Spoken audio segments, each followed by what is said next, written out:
Drop it.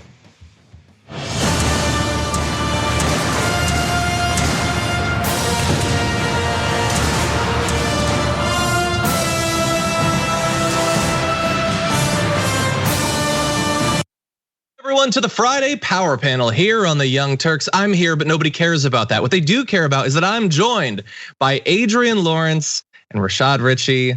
I've missed you guys. I can't wait to talk about the news with you. Yes, very much looking forward to the show. Thank you. We have a lot that we're going to be talking about. Not only the breaking news at the Capitol, obviously we're going to be leading with that in just a little bit. We've got a little bit more of the back and forth about the infrastructure bill, how the Republican Party is attempting to message around that. Some debate around the border. Who cares? Who's pretending to? We're gonna try to separate one from the other. And a little bit of positive labor news from a couple different countries around the world. That's exciting. Maybe that'll inspire America to act right for once when it comes to its working class. So we got that, we got more. You guys ready to jump into this? Let's do it. Yes. Okay, let's do it. Earlier today, the Capitol had to briefly go back onto lockdown following a tragically fatal attack on the Capitol building with a vehicle ramming into a barricade, striking 2 officers. Both were injured, one later pronounced dead. The suspect was apparently shot after getting out of the car with a knife and attempting to attack the police officers. Now, we've been gradually getting some information since the morning. Robert Conti, the acting chief of the Metropolitan Police Department, said the attack near the US Capitol today, quote, does not appear to be terrorism related. It does not appear to be terrorism related, but obviously we'll continue to investigate to see if there is some type of nexus along those lines, which is just an amazing way to say that. Throughout the day, the FBI Washington field office was providing support to the US Capitol Police. The DC National Guard deployed an immediate response force made up of members of the National Guard to the Capitol complex today to support the US Capitol Police. And there are roughly 2,300 National Guard members in DC supporting the local, state, and federal authorities in DC. So they had a pretty immediate response, and they had a very quick sort of breakdown of the situation of the press, obviously learning some lessons, or at least wanting to reassure us that they've learned some lessons since what happened in January. But this is obviously incredibly serious, not just because of the attack, but because a Capitol police officer did lose their lives. What do you both make of this? Well, on my end, I will tell you that it's very jarring. You know, again, this is such a close in time attack since January 6th, which was extremely terrifying. And it really said how vulnerable our nation is, especially the Capitol. And it is beneficial here that we didn't have Congress, as Congress is in recess right now. But seeing these Capitol police officers already reeling from that loss that happened on January 6th, or as a result of that, and now they have another fallen brother. It just really speaks to the fact that our nation has a problem with violence and that we need to address it and stop ignoring it. Yeah, very sad, unfortunate, and we're still getting details, obviously, but here's something I want to point out. They were more prepared for this random act than they were for the planned terrorism attack that took place on January 6th. They were more coordinated for this random attack than coordinated white terrorists taking over the Capitol. And I think that's an element here that should be discussed. Obviously, they have learned some lessons, but to have this level of coordination, as well as this level of information dissemination, really within minutes after it happened, is something that we haven't seen before. And I'm hoping that this becomes the normative method for how they deal with attacks or even future acts of terrorism, God forbid, if it ever happens again at the nation's capital. Yeah, I think that there's 2 elements that I would like to see to demonstrate learning from the events of the last year. I think you perfectly illustrated how they have to learn from all the problems from January. That was a terrible response in so many different ways. But I also think while there's been a lot of people replaced, and this seems like a positive change. I also want to see a change from how they acted, several months earlier than that during the protests of the previous summer. So being a little bit, more Johnny on the spot when someone is attacking is important, but also understanding the difference between an armed insurrection and peaceful protesters and applying force where necessary, but also not applying force where it's not necessary. We don't have a good test case of that yet, but we'll see. If another round of protests eventually greets the Biden administration, hopefully the police will show more restraint than we saw in the previous year. In any event, as Adrian pointed out, thankfully Congress was not in session. There were still, of course, many people in the Capitol building, and there were members of Congress in the area as well. And so a message was sent to congressional offices saying, due to an external security threat, there was no entry or exit permitted at this time. You may move throughout the building, but stay away from exterior windows and doors. If you're outside, seek cover, which has got to be a terrifying message to receive, whether you're a staffer, a journalist in the area, something like that. And let's also remember, we had the individual who had weapons that was outside of what's going to become Kamala Harris's, the vice president's permanent address. So there's kind of a line of these events stretching back to the Capitol violence. And one has to wonder, is this going to be the last, at least for a little while? And my fear is definitely that it's not. And I actually think that's probably almost a rational fear. The fact that this attack is now, it's something that came just about a week after officials removed those perimeter barriers, that fence that had that razor wire and really just roped off the complex that was a product of the January 6th insurrection. And so, the thought that, well, we let our barrier, our guard down just a little bit and we have more attacks. It just speaks to the fact that we have a significant problem. And I know they're looking into the root of why this young man rammed the police officers there, but to automatically discount the fact that it's terrorism. We need to bear in mind that there is domestic terrorism that is going on every day on our soil. And to only limit it to this thought of international terrorism is really ignorant, unfortunately. And it puts us all in the mindset of thinking, that the problems come from the outside, as opposed to, no, the call is coming from inside the house, because it's been coming from inside the house for at least the last 4 years and then some. I concur 100% with Adrian. I think it was premature for the executives and law enforcement to come out and basically say, according to their information, this has no relationship to terrorism. Let's be very clear. First of all, terrorism is the utilization of violence, criminality, coercion for political ends. That doesn't mean that the individual is for anything else. Domestic terrorism is a reality, and white males are the biggest portrayers of that. So there has to still be a real investigation before anybody can conclusively say this was not somehow politically motivated. And you have to imagine, if you intentionally try to attack anybody at the Capitol, how would that not have a political motivation somewhere? Yeah, what is the alternative? That it was personal? I don't know. I mean, Look, we can say, okay, clearly the ideological motivation is more in line with terrorism than other descriptors, but we'd prefer to keep terrorism for events that are likely to produce a larger body count.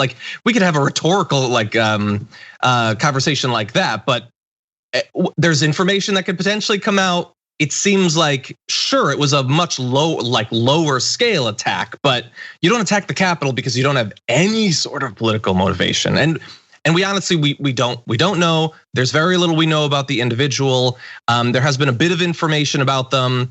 I don't know that it's necessarily company policy. I don't read the names of these people generally, but this individual was armed with a large blade, people are saying, and was identified as a follower of the Nation of Islam. But that's the initial information. We don't have any other information about what the person believes politically, whether they've been particularly active recently. What we do know is that this country seems to have, its politics and the violence are more closely intertwined than at any point that I can remember, at least in my life of covering news. And having these events sort of occurring back to back, I don't know how much more information I need to be worried about that. I feel like regardless of the motivation, it's worrying. Right, and let's keep it 100. let's keep it 100 because you said something real powerful there, John. We have this connection now between violence and politics. The truth is, we have a reconnection between politics and violence because the genesis of this country started with politics and violence. Yeah. The colonization of this country was politics and violence. There was a separation for a period of time, or at least optically a separation for a period of time. But even in the 60s, it was politics and violence. So now you have the folding of those elements on top of each other once again. And let's be real, the former president of the United States, Donald J. Trump, he had a lot to do with inviting this element back to mainstream political conversation, mainstream political narratives. And now you see the remnants of that continuing beyond his presidency in variations all across the country. Yeah. Well, while a lot of members of Congress, senators were not in the area, some were, and we actually have a bit of video of Representative Ro Khanna, who had called in to CNN to talk about the experience, and I want to show you a bit of that video now. The question we have to ask is, what is happening in our country where we have people coming in trying to use violence and knives and arms into the heart of American democracy, the monument of American democracy? I mean, this is what our country was founded to prevent violence, to say we solve disputes with debate and reasoned dialogue, and something is really just wrong with our nation. Yeah, I think that's pretty much indisputable. I mean, there's just a glorification of violence, on the right, not only that, like Lindsey Graham, doing his little video of him shooting an AR-15 because military grade weapons are the most fun hobby in the world. But the incredible defensiveness towards the movement, and again, I don't know if this individual from today is a part of the movement that attacked the Capitol on January 6th, but this big and apparently growing movement of people who feel like violence is a legitimate tool in politics. How much defense did they receive from people like Ron Johnson and Lindsey Graham and people in the media like Tucker Carlson, implying that we should be more understanding towards the people that tried to hunt down and murder politicians? And so then they go back out there, and some have been tracked down and some have been arrested, but others have not, and others have been motivated by what they saw on January 6th. And so how many little ticking time bombs have we got sprinkled throughout the country now at this point, ready to attack the Capitol or a state capitol or something like that? Yep, and it seems that with this it's recognizing that there's a breakdown in our society, because the courts were created so that people could resolve disputes without resorting to violence. And the fact that people aren't using the courts because maybe they feel that they're corrupt, or they're not going to their political representative, their member of Congress, to lobby or to try to push to make change. It's this ideology out there that's letting people know that you can't really change how the corruption has impacted the system in which we live. And thus, they are resorting to violent means. They are embracing conspiracy theories. They feel like they don't have a lot of control over what's going on or avenues to change it. And thus, they are going for illegitimate means. And if we do not change the mentality and the understanding and the view of the vast majority of those in this nation, we are going to end up just essentially imploding. Yeah. Well, we are going to take our first break. We come back, lots more news to get into, including the potential battle that's brewing over this infrastructure bill, battle coming from multiple sides, actually. So we're going to be back with that in just a few. We need to talk about a relatively new show called the Republic, or UNFTR. As a Young Turks fan, you already know that the government, the media, and corporations are constantly peddling lies that serve the interests of the rich and powerful.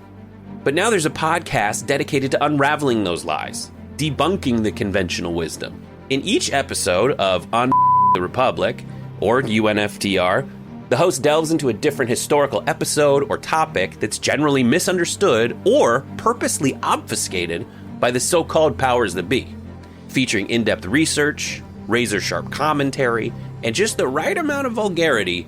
The UNFTR podcast takes a sledgehammer to what you thought you knew about some of the nation's most sacred historical cows. But don't just take my word for it. The New York Times described UNFTR as consistently compelling and educational, aiming to challenge conventional wisdom and upend the historical narratives that were taught in school. For as the great philosopher Yoda once put it, "You must unlearn what you have learned." And that's true whether you're in Jedi training or you're uprooting and exposing all the propaganda and disinformation you've been fed over the course of your lifetime. So search for UNFDR in your podcast app today and get ready to get informed, angered, and entertained all at the same time.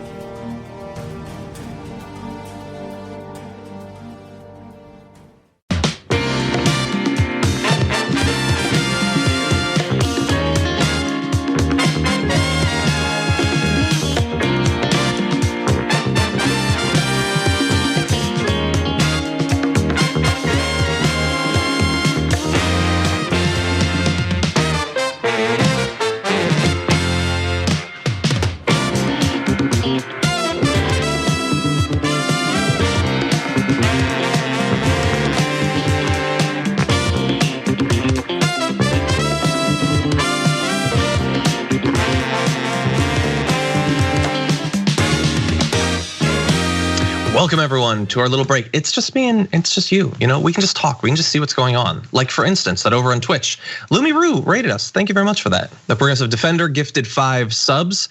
Crazy Hawaiian MPA gifted a sub as well. Thank you to all of you for helping out. We're Bane's CEO subscribed for the 3rd month in a row. Thank you for that. And MacBG gave 1,000 bits and said the most infuriating part of all of this violence is deep down knowing Tucker Carlson, Fox, Trump, Hannity, etc. are the source of the violence. They are, yet we all just pretend that they are not, and it's just crazy people. Perhaps because listening to bullcrap made them crazy. Well, look, I think they're certainly activators. They've helped to produce this aura of respectability and patriotism to injecting a bit of violence into politics. There's always people in America that are ready to kill other people. We're, as you know, Rashad was pointing out, we're born in violence. What's that? I'm one of them. Please, you let me know I'm locked and loaded. I got you. Okay, well, let's be careful. I'm glad you're over a computer. Just in case. Whatever. Anyway, okay, Gabby says in the member comments, I believe this is, a country whose capital suffers terrorist attacks every other month is usually regarded by history as a failed state. Yep. And what do we get? We get a few thoughts and prayers, and that's it. Tony Montana says, from our history and recent events, could it be argued that the United States has been built upon terrorism? Yeah, I think so. Yes. You're not allowed to teach that in certain states anymore. They've banned it, but a case can be made. Let's see. And Carlson is a lying mother Tucker says, why does law enforcement continue to do the PR work for criminals? There's been no investigation, so they have no grounds to speculate. I would also point out that they never seem to point out when a criminal is Christian, but they always sure to mention it when the perp is Muslim, even if they have no evidence to suggest any political or religious motives.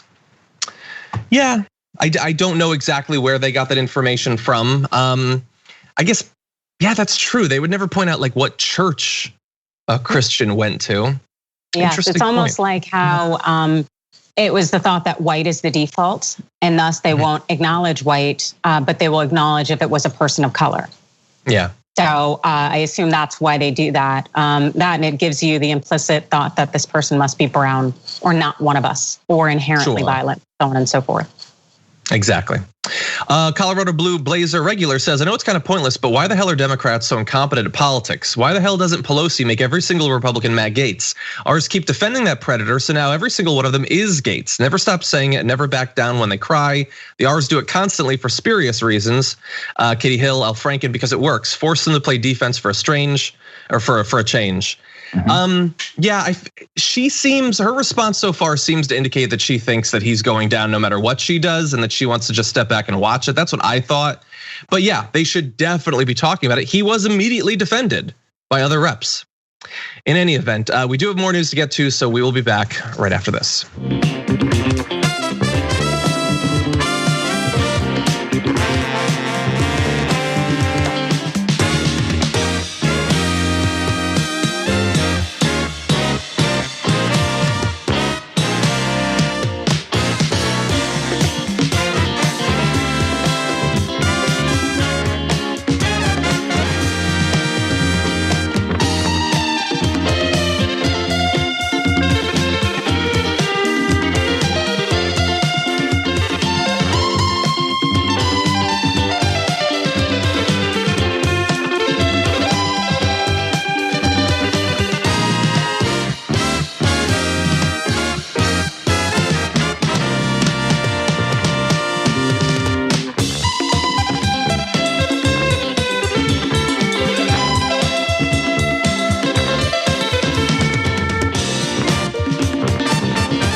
Hey everybody, welcome back to the news. It's me, John Idarola, Rashad, and Adrian, and we've got so much news to get to, so why don't we jump into our next topic? We now have some basic information about the upcoming infrastructure bill, and we also have a bit about what the Republican Party is going to say and do as we get closer to that process. We have some statements from Mitch McConnell, the Senate Minority Leader, never get sick of saying that. He says we have some big philosophical differences, and that's going to make it more and more difficult for us to reach bipartisan agreements, something that he always works so hard for. I'm going to fight them every step of the way because I think this is the wrong prescription for America. And earlier this week, he said it's like a Trojan horse, the infrastructure bill. It's called infrastructure, but inside the Trojan horse, it's going to be more borrowed money and massive tax increases on all the productive parts of the economy. Oh, I love him throwing around the term productive parts of the economy. Because of course the taxes are going to be on some corporations and the highest income individuals. So he is gonna leap to their defense. He is going to try to imply that this around $2.2 trillion infrastructure bill has nothing good in it. It is just tax increases. What do you think about the battle that's coming? Adrian, what are your thoughts? I think that the battle will largely be split along party lines and extremely unproductive, if you want to talk about unproductive. It's unfortunate because you have the GOP largely standing for corporations and preventing that additional taxation that would help us continue to build our country up and to use those resources. But unfortunately, because they're protecting that wonderful kind of wage income gap and any kind of class division there, I don't think that it's going to be in any way a productive exchange. Yeah, the only issue that Moscow Mitch has with this is the fact that it rolls back the 2017 GOP taxation rule for the wealthy corporations and 1%. That's the philosophical difference. This is a good bill. This is, to me, the bill doesn't go far enough, but it has some good things in the bill. And we keep calling it an infrastructure bill, and it has some traditional infrastructure elements. 165 billion for roads, 621 billion for roads, 165 billion for public transportation. That's normal stuff. But then it has things like expanding Medicare for childcare providers. It goes on to address climate issues. So it has a lot in here. And the reason why it must have a lot in it is because you only get a few bites at the political apple when you have this filibuster US Senate, right? And so they have to cram things in these massive bills. Biden has to push it hard. You're gonna have to get it passed through reconciliation, and hopefully you can keep all of the Democrats in tow and make this happen. But you can't compromise with folks that literally don't give a damn about the other side of this conversation. So trying to get them on your team and on your side to negotiate this bill is a waste of time. And I hope Joe Biden has learned that his few days at the White House. Yeah, and look, we'll see how the process goes and how many Republicans even pretend like they might get involved in the process. But we're not purely hypothesizing. Not a single Republican supported the COVID aid bill in the midst of a terrible pandemic. So we have some evidence from which to determine the likelihood that there will be bipartisanship. But that said, there is a split between Democrats. So you have people like Joe Biden saying, I'm going to bring Republicans into the Oval Office, listen to them, what they have to say, and be open to other ideas, like doing nothing. We'll have a good faith negotiation with any Republican who wants to help get this done, but we have to get it done. So he does stress getting it done. Pramila Jayapal, representative, says, let's not water down a bill for a party that's not actually interested in bipartisanship or wait for Republicans to have some awakening on climate change. Let's move with the urgency and boldness that this moment calls for. Let's go even bigger. This package can and should be substantially larger while investing in green infrastructure, renewable energy, and more. It's what we need in this moment. And I sort of feel like it's so unlikely that many Republicans will get on board. Maybe none of them will, but I know inevitably they're going to claim that they're going to want some of the credit for it. I saw a tweet from Madison Cawthorn talking about some of the funds that were going to different health clinics in his district from the COVID aid bill that he voted against. seems a little bit dishonest, but this is gonna be even bigger. Like, so much money is gonna go to so many different areas. These bridges are not all in Dem districts. The roads aren't. The rural broadband probably mostly isn't. That's gonna be going to red areas of the country. And it's almost certainly not gonna get any support from Republicans. No, it's not. And kind of to piggyback on what Rashad said, it's the Republicans are really objecting to raising that corporate tax rate to 28% because, hey, Trump got it down to 21 from 35 back in 2017. And, Trump had really pushed the thought that these corporate tax cuts would increase the average household income by some $4,000. That's not true. There was a 2019 study by the International Monetary Fund where they looked at who was benefiting most from these corporate tax cuts, and they looked at Fortune 500 companies. And they found that a whopping 80% of any kind of increased cash flow from these cuts in 2018 just went back into investor pockets. They did buybacks, dividends, asset planning adjustments. And since the majority of these corporate stocks, they're just held by the wealthy and foreign investors, this windfall business is really about funneling more money to the wealthy, and that's not something the GOP is willing to let go of, and thus it will allow everyone to suffer by going against this bill. And this is what pisses me off about Democrats. What Adrian just said, Democrats have no true messaging around it. The majority of Americans who hear this, they will say, I don't like that. If you look at item for item that Democrats support, a large majority of the American population supports it. But Democrats have failed on the messaging angle of any of this. They can't get on the same page. And then when they do get on the same page, they don't message repeatedly. It becomes fragmented and disjointed. And this is where I blame leadership in the Democratic Party for failing to properly message. Republicans have mastered this. That's why they can tell a lie and keep telling that lie. And over again, people start believing the lie. Messaging is real simple. It's repetition. That's all it is. When you repeat a message, it becomes a brand. Brands are almost, you can't defeat a brand. You can defeat a message, but you can't defeat a brand. A brand is strong. And that's what the Republican Party has been able to do with their base. Democrats have failed to do so. And they have not only their base, but they also have independents and moderates who are willing to listen to a common sense message like that. So Rashad, are you implying that Build Back Better isn't a rock solid brand identity? Man, it's lame as hell. And this would be the time for it with infrastructure. No, it doesn't move anything. Yeah, no. I'm gonna keep an eye on his approval rating on different topics. He's still in that honeymoon period. With that said, he's doing well on most issues. Obviously not the border for some reason. I can't imagine why. But we'll see. The COVID aid bill was very popular despite Republican efforts for months to demonize around it. So we'll see. Now, in terms of what you could message around, like we said, I believe probably most people who might appear on this show would be in favor of massively expanding the size of this, and fingers crossed, maybe that'll happen. But even in the $2 trillion bill, it would rebuild 20,000 miles of rebuilt roads, repair 10 of the most economically important bridges, eliminate lead pipes and service lines from the nation's water supplies, which feels like that by itself deserves quite a bit more coverage than it's received so far, considering how many years activists have been pushing for that to be a goal. It's intended to do it.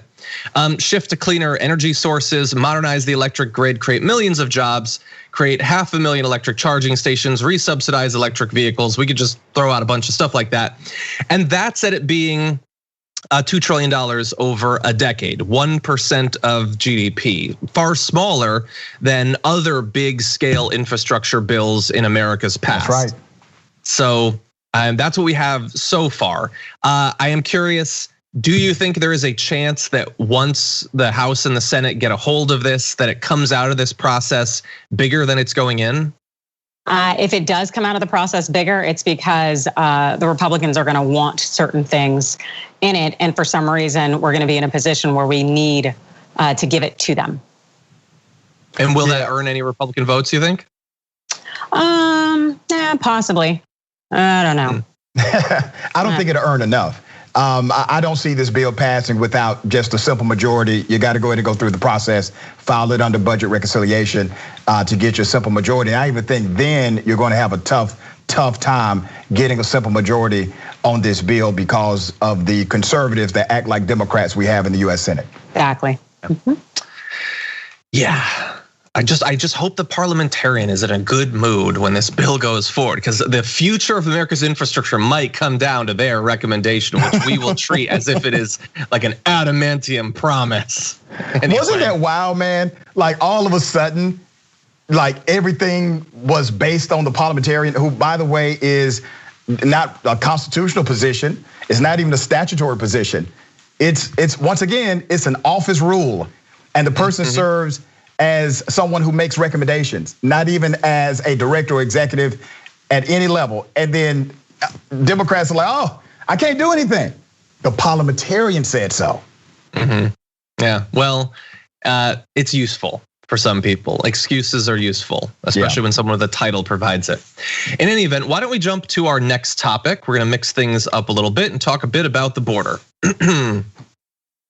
Joe Biden has received a lot of criticism over his border policy. I think it's fair to say the vast majority coming from Republicans, but he has his critics among the Democratic Party and on the left as well. And AOC has been one of the most outspoken ones. So I want to show you a bit of video recently of Representative Ocasio-Cortez talking about some of the conditions that led to what we're seeing right now, zooming out a bit from the situation at the border as we see it today. We have this surge, which people are saying, and we have to address that term because it is wrong. And people are pushing back, when we talk about this. And when they say that, the reason why we shouldn't use that term is because this is not an invasion. And in fact, when you want to talk about that, we should be owning the fact that US foreign policy has contributed to the destabilization of these regions and of the very countries that are now mired in a lot of violence that these families and these children are fleeing. So we cannot use that term, not to police it, not to be politically correct, but because we know what the level and the steps of dehumanization lead to. We just experienced this last year. And I'm not going to allow the Stephen Millers of the world to pretend that he didn't do what he did and to act like this is the same. Exactly. So look, I think she's done a very good job of laying out some of the differences in the policy. But that said, she has also talked about the conditions there and described them as currently as barbaric, as horrifying. And so she is hardly a sort of just like getting in line Biden defender on this. And I think that's what we need, is someone who can acknowledge the splits from the past where they exist, but also acknowledge when they might not be as big as some might want to imply that they are. What did you both think? Yeah, I think we are, as AOC seemed to acknowledge, we're out there causing some form of chaos. And then when the consequences come our way, we're like, whoa. We're not ready for this, or we're trying to reject it or act like we had nothing to do with it when the role we played helped enable the situation. And knowing that the Biden administration was on pace to take in more than 17,000 unaccompanied minors in March, that's wild. And I guess greater than the record set before in May 2019. And we need to be prepared for these consequences of our actions abroad and not try to pretend that it should not happen or that it's a deficiency necessarily innate in other countries as opposed to a direct result of things that we've done. Mm-hmm. Yeah, we have a question to answer in this country. Are we going to be a nation that's transactional, or are we going to be a nation that's transformational? When AOC talks, she talks from the heart. She talks from a position of righteousness. Right is right, wrong is wrong.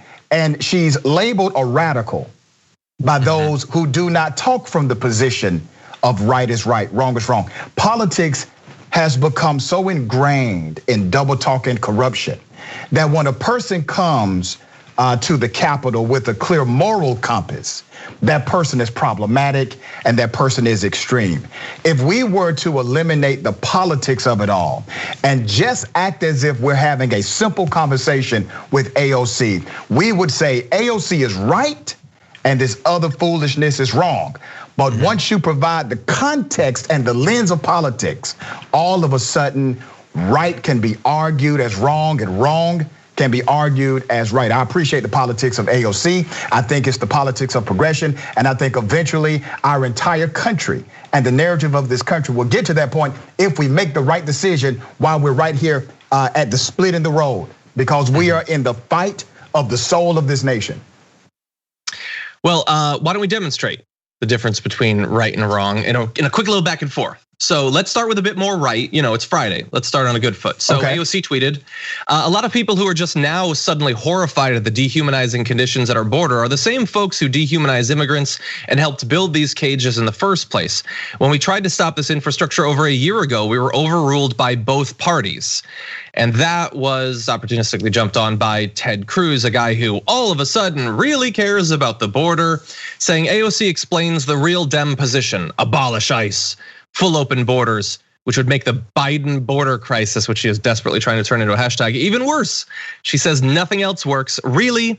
Last year, we had the lowest illegal immigration in. At TYT, we frequently talk about all the ways that big tech companies are taking control of our online lives, constantly monitoring us and storing and selling our data. But that doesn't mean we have to let them. It's possible to stay anonymous online and hide your data from the prying eyes of big tech. And one of the best ways is with ExpressVPN. ExpressVPN hides your IP address, making your active ID more difficult to trace and sell to advertisers. ExpressVPN also encrypts 100% of your network data to protect you from eavesdroppers and cyber criminals. And it's also easy to install. A single mouse click protects all your devices. But listen, guys, this is important. ExpressVPN is rated #1 by CNET and Wired magazine. So take back control of your life online and secure your data with a top VPN solution available, ExpressVPN. And if you go to expressvpn.com/TYT, you can get 3 extra months for free with this exclusive link just for TYT fans. That's expressvpn.com/TYT.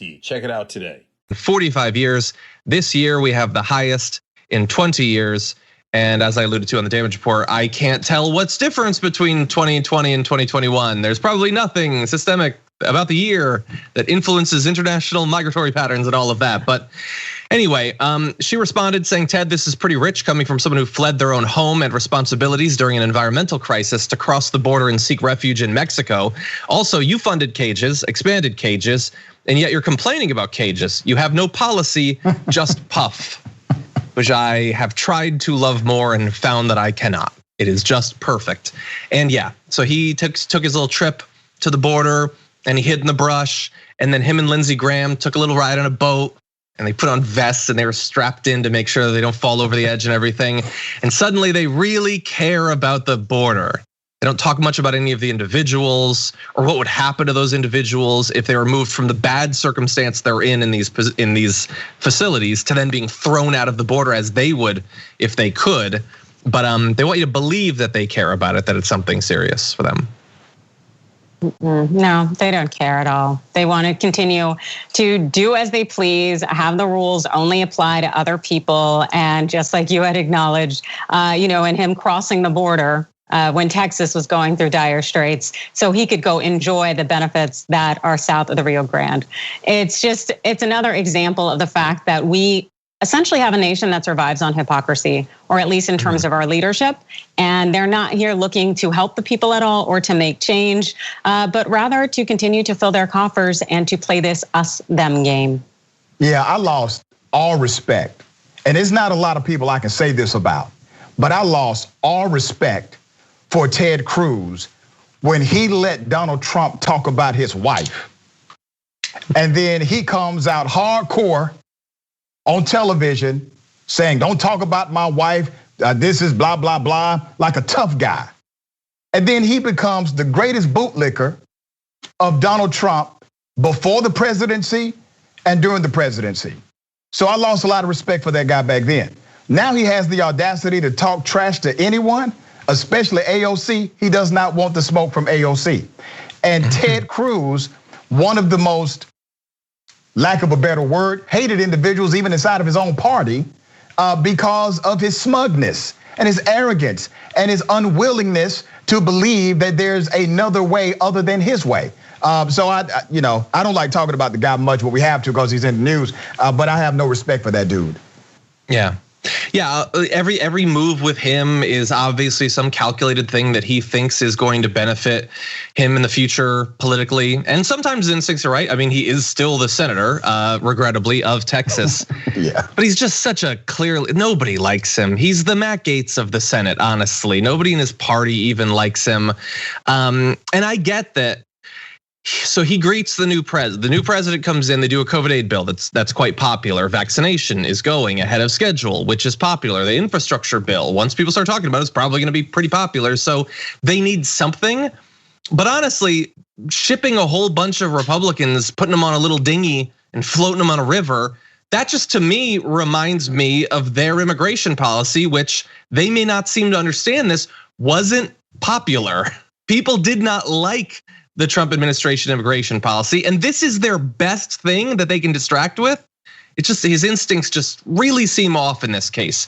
I'm glad that there's a lot of attention being put on the border, even by Republicans, because maybe some conservatives watching this, when they see some of the footage, will for the first time actually care for the human suffering and not just think of it as some sort of invading army storming our borders. Maybe we'll get a little bit of that, a little bit of like accidental empathy. But if it leads to a better policy, if it does put pressure on Biden, that's a good thing because Biden is wrong. He is being like, it's an unprecedented number. I get it. They're being too slow. They have basically unlimited funds. They can house people in better conditions than they are right now. Right. And so Ted Cruz is awful. He's just the worst person. But hey, maybe accidentally, he could be a part of accomplishing something good here. I doubt it. Anyway. Yeah. I was like, yeah, he's still Ted Cruz, sure. But in any event, we are going to take our second break. When we come back, there is another Republican congressman who is being just burned to the ground once again by his own family. We will give you that footage after this.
let's see what you've gotten up to recently. Eclectic Miscellanea in the member comments says, another attack on the Capitol and more deaths should lead to a serious discussion of the systemic causes for Americans feeling like their government is against them and an attempt to tone down dangerous rhetoric on the right. But instead, the only thing we can hope is that the police aren't even more brutal now towards non-whites and that the surveillance state doesn't get even worse.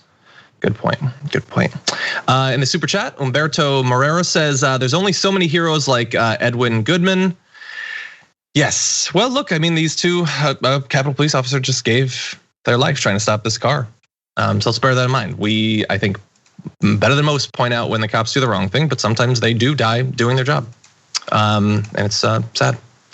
Okay, Jen Elephant says, happy Friday, TYT. Loving this power panel. Will you guys be discussing MLB drama? People are defending the anti-voting rights bill now because they'd rather drink crappy beer rather than acknowledge blatant voter suppression. I'm not sure if that's in the second hour, possibly. That is a really interesting story, though. So I hope that we can make time for it. I also wanted to thank Just Freaking Ortega for gifting a sub, as well as Tell Me What to Put. Thank you to both of you. And Danielle for resubscribing for the second month says, I love TYT and I look forward to watching every day. Thank you, Danielle. Ozal subscribed for the 10th month and says, I love my community here on Twitch. Ozal, thank you so much. We really do appreciate that. There's more comments. We'll get to them in future breaks. Thank you, everyone who's been sending them in. And we've got more news for you coming right after this.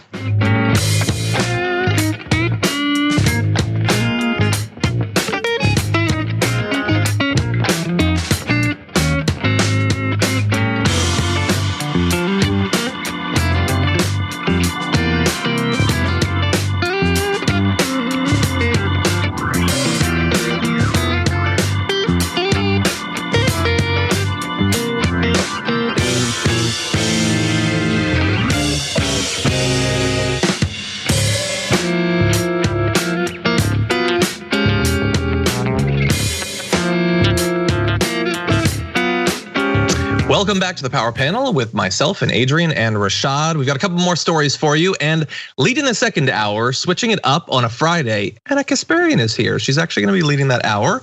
Should be really awesome. Can't wait to see that. But before that, let's jump into something a little bit fun, if kind of sad. The family of GOP Representative Paul Gosar are once again calling him out, as they did with an ad when initially tracted, this time for his promotion of the big lie. Let's watch. There is no one member of Congress more responsible for the attack on the Capitol than Congressman Paul Gosar. My name is Jennifer Gosar. My name is Tim Gosar. My name is David Gosar. I am Paul Gosar's brother. Gosar is my brother. My brother. And he should be held accountable for all the lies he told. That led to the attack on the Capitol on January 6th. Immediately following Fox News calling Arizona for Biden. There were rallies outside Maricopa County Clerk's office. And Paul was right in the middle of them. He's saying things like, we're gonna fight to the bitter end. This is our Alamo. This is our Alamo. Paul's one of the first people to tell the big lie about Dominion voting machines. Dominion seems to be set to changing Republican votes to Democrat. And he tried to sell that lie every chance he could. He should have criminal consequences, and if he's found guilty, should go to jail. So those are, like, we're used to seeing politicians being criticized, and they're bringing the receipts. He did spread the big lie over and over and over again, like so many of his colleagues did. But there is something, and we were getting into this during the break, there is something about seeing it coming from family members that, it just kind of makes you a little bit uncomfortable, or at least for me. What did you think? Oh, it doesn't make me uncomfortable at all. It makes me feel have a lot more confidence in humanity, because too often do we see people, whether it's their kin or their company or whatever, not speak out and not say anything, despite knowing that the person is problematic in various ways. And so to see these brothers and sisters band together to speak truth, knowing that it will come from an influential place, since generally, you stand by your family 100%, blood thicker than water, business, it really says that, great, their moral compasses have not been, derailed by virtue of the fact that they are related to this individual. Mm-hmm. Yeah, John, I have some cousins, man. They still owe me money. They're not going to get invited to the barbecue. But here's a guarantee. They're not going to sit and produce a commercial against me. right?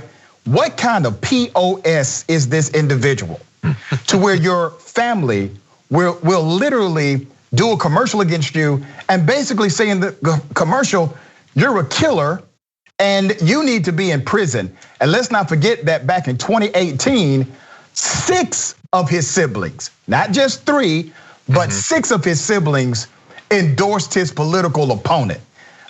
This guy is beyond problematic. And when you hear his rhetoric, of course it lines up. And I agree with Adrian. I'm actually thankful that someone, even though it's a blood relative or blood relatives, they're able to see the kind of destruction that this individual can bring to a country. And they've decided not really to break rank, they've decided to unite. He broke rank. And they have launched a campaign once again against him. They were unsuccessful 2 years ago. They may be successful now.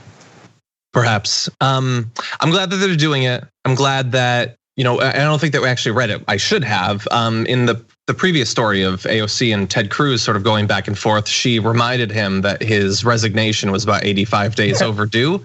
Yeah, that was cool. It's just a reminder that they spent months trying to overturn the election, doing media appearances, court things, all of that. State legislatures voting to try to take over the process. They sent rival electors. They did all of that. And then after all of that and all of it failing, then on the 6th, their people came and attacked. And then after that, their representatives and senators still tried to vote to overturn it. And it hasn't mattered at all. Some of the people who were dumb enough to try to overthrow the election at the Capitol that wore horns and stuff, they got arrested. Yeah. But those who wore ties, there hasn't been any consequences whatsoever. And that just seems so fundamentally wrong that after all of this, why not do it in the future? Yeah. What's the worst? Why accept an election in the future if there's no consequences to trying to overthrow it? If the only thing that determines whether democracy exists is just raw power, then just try it until you eventually succeed. And that's my fear, is that they're gonna come out of this not feeling chastised or worried about how the country might respond if they try to do it again, but just fired up to learn from this experience and try to be a bit more effective in the future. Yeah, because how much have they suffered? Because even these individuals who did get arrested for the January 6th insurrection, I don't know of anyone saying I'm leaving the Republican Party or I'm no longer going to support this ideology. If anything, it almost solidified their beliefs even more, and that's a dangerous thing. But the reality is that there are no consequences. There is no deterrent, as you've noted. And so I do very much appreciate these family members speaking up and speaking out against their brother. Yeah, and it's bigger than the election. They were trying to overturn democracy. And it's baffling to me that these individuals that attempted to overturn democracy, those individuals who voted to not accept the constitutionally mandated electors, and those who decided to launch these frivolous court hearings, saying that somehow democracy was wrong, how are they still part of the mainstream conversation? This is an attack on the country. And the individuals who got arrested for committing those acts of terrorism, they're getting arrested for real simple charges. Many of them, most of them, are not going to serve any real jail time. This is treason. This is an attack on the nation. It's more than an attack on an election. It's an attack on democracy. And if you do not get this under control, you're right, John. You're right. This will likely happen again because these guys are getting the minimal punishment for doing the ultimate sin against a nation that they're citizens of. Yeah, and while we're reminding people of little lingering things, there are just a few things that I have not seen any updates on this. I apologize if I somehow missed it, or if maybe 6 months from now we'll have an answer. But did any Congress people do tours in the lead up? Did that ever happen? Was there no camera footage? I guess there's no cameras in the building to check. And wasn't a Congresswoman's panic button taken out? Yeah. We heard about that, and then that was it. I have not heard anything else about that or who would have been in a position to do that. It's really weird how much is just I guess we're moving on as a country. Okay, well, we are moving on as a show though, because we have one more topic I want to get into. Maybe it will provide a bit of inspiration to us as we continue to try to move this country in the right direction. We will see. Germany's largest trade union has apparently signed a deal that would allow its workers to, in theory, move to a 4-day work week. And I want to talk about this, especially because we've been seeing some experimentation like this in a couple different countries. And overall, just these, like from the American perspective, amazingly labor-friendly bits of legislation passing across in different countries around the world. So first of all, starting in Germany, their largest trade union, IG Metall, agreed to a 2.3% wage increase to be paid either in full or as part of a switch to a 4-day week in a key industrial region, setting the benchmark for 3.9 million metal and engineering workers nationwide. Their salaries will increase from July, but the additional money will not be paid out until February next year as 18.4% of a single monthly salary, according to the company, the trade union, I should say.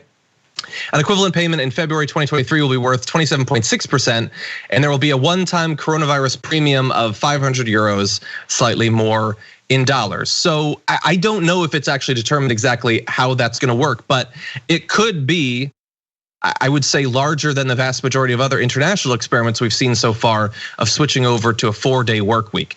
And I don't think that I've spoken about my passion for a 4-day work week with either of you before. So I'm very curious what you think about both this experiment and other countries looking into this as a possible option, especially coming out of the experience of 2020.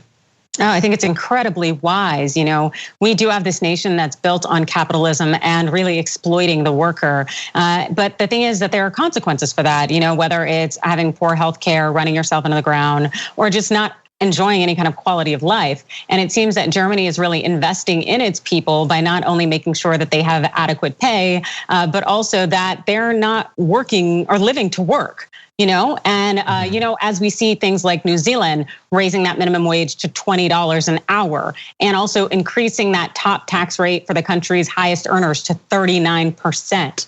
We see nations that are investing in their people and making sure that their lives are quality. And we look at the quality of life index, Germany and New Zealand are in the top 10. The United States, not the case. They're number 15, and they couldn't break the top 10 if we wanted to. Yeah. I'm surprised we're 15. Yeah, I know. I was too, and I feel like we bribed our way to get a higher number because I don't think that that's accurate. You know, happy workers, happy country. I applaud what they've been able to do here, but I'm also reminded that we have to chip away at the extremism of capitalism. Capitalism is praised as some great holy grail by many in the conservative movement. The reality of that, capitalism led to a lot of other isms, like racism. It led to slavery, the concept of free labor, and a lot of destruction, killing that happened because of capitalism. Capitalism only functions at its best when there's a permanent underclass, because you must maintain a poor working underclass in order for the extremism of capitalism to flourish. And any chipping away at that across the seas or domestically is a good day on this planet. Yeah, and let's skim across a couple of other countries that are experimenting in these areas. So almost a fifth of companies in the UK are considering bringing in a 4-day working week after the pandemic, according to a survey by Be The Business, a charity that focuses on productivity in the workplace. The hope is that it would boost productivity, but it seems that some are already onto it. In fact, 5% of small and medium-sized businesses, 300,000, are ahead of the game and already have a 4-day week. The Spanish government also, we talked about this on the Damage Report a few weeks ago, have begun this sort of experiment in one area of switching over to a 4-day work week. And it depresses me every time the topic comes up that it's still considered so radical that best case scenario, you get a little experiment. Like, how is it baked into the physical constants of the universe that best case scenario, 2 days off? That's all mammals need. Why after thousands of years of toil, we finally got a labor movement strong enough to give us 2 days, and that's good for the next few millennia? Why? We're way more productive than we were, and we could certainly use the time off. We have a culture that's started to take seriously this concept of wellness and all of that. But even some workers like respond as if it's insane when you talk about switching to 4 days on, 3 days off. I don't understand why that's considered such a radical position still in 2021. We have toiled for the better part of a century since the weekend was established. When do we earn that third day, if ever? That's what I ask America. We don't want the third day. Our identity comes from what we do. When you ask people, tell me about yourself. First thing, what do they do? What's their job? We live with this mindset that our purpose in life is to labor. And so I could very much see most Americans kind of being off-put by the idea of having that extra day off because they wouldn't know what to do with themselves and what defines them wouldn't be activated. It's unfortunate. I'm not one of those individuals. So if anyone wants to hire me for like 4 days and then 3 days off, I'm down. And here's the reality.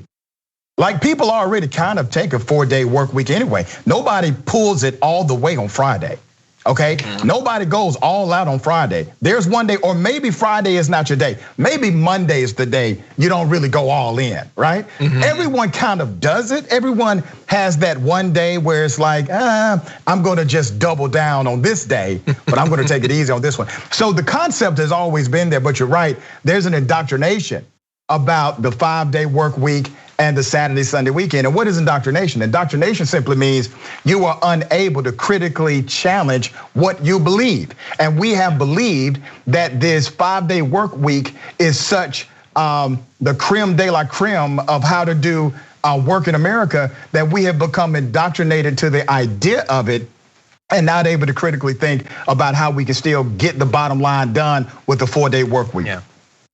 Yeah, finally, I want to mention, I want to give a bit more detail to something that Adrian brought up, and that was the recent minimum wage increase in New Zealand up to $20 an hour. And they've increased the top tax rate for the country's highest earners to 39%.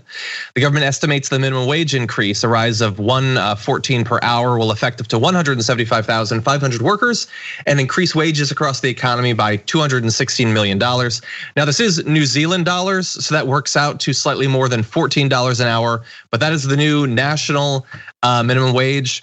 I can remember when America stood on the precipice of a $15 an hour minimum wage, but then the parliamentarian got in a crabby mood, and so we didn't end up getting it. But maybe someday. Yeah. And this, by the way, is coming just a couple of weeks at most after New Zealand passed their enhanced maternity, paternity, and bereavement leave policy, which is just amazing. There's really nothing like it in the world. And I've tried to find out if anyone in any of progressive politicians are working on something like that. We supposedly have a moment now with Biden becoming president where maternity and paternity leave could actually get passed.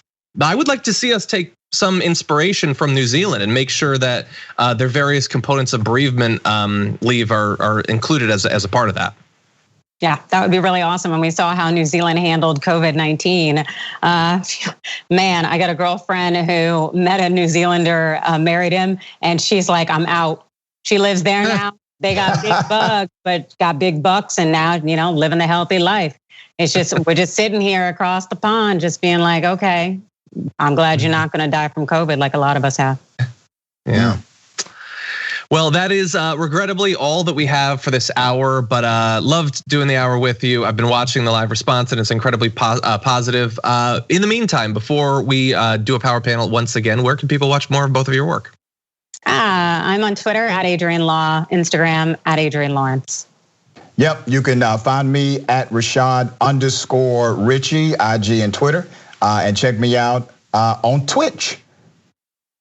That's exciting. Comes up right after the damage report on Mondays. Love being the lead into that program. Rashad's show is a bit different. He likes to really get into it with people on the right sometimes and have a little debate. It's exciting. I like it. In any event, thank you everybody for watching this hour. Anna Kasparian takes over after this break, so you're definitely not gonna wanna miss that. Thanks for listening to the full episode of The Young Turks. Support our work, listen ad-free, access members-only bonus content, and more by subscribing to Apple Podcasts at apple.co/TYT. I'm your host, Cenk Uygur, and I'll see you soon.